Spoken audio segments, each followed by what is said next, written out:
70% মানুষ গণভোটে হ্যাঁ এর পক্ষে অবস্থান নিয়েছে, কিন্তু সেই ভোটটাকে এখন আর মানা হয় না।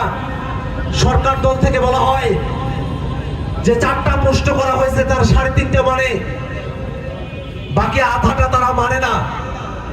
আপনারাই আমাকে বলেন তো, যারা গণভোটে হ্যাঁ এর পক্ষে অবস্থান নিয়েছে তারা কি পুরোটাতেই ভোট দিয়েছে নাকি অর্ধেকটাতে ভোট দিয়েছে?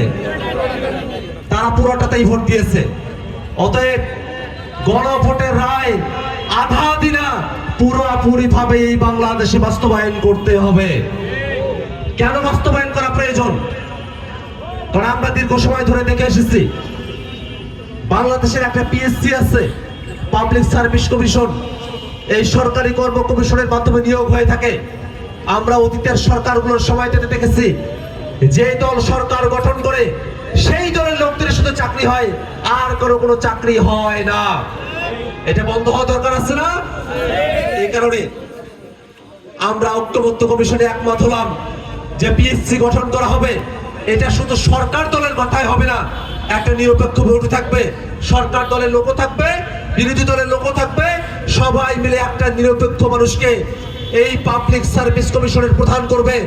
তাহলেই এই বাংলাদেশে দলীয় নিয়োগ আর চলবে না, বাংলাদেশের নিরপেক্ষ মেধার ভিত্তিতে একটা নিয়োগ হবে।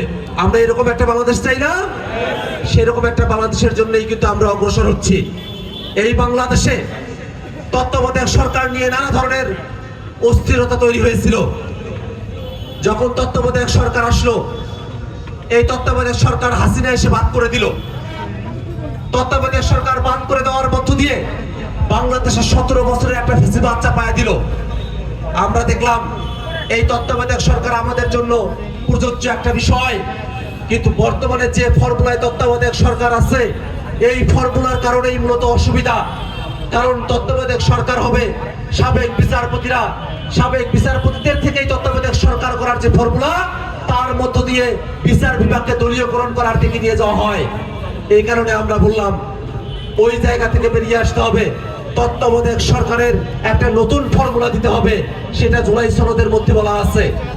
এখন এসে বিএনপি সরকার তত্ত্বাবধায়ক মানে, কিন্তু তত্ত্বাবধায়কের পুরনো ফর্মুলা মানে নতুন ফর্মুলাটা তারা মানতে চায় না।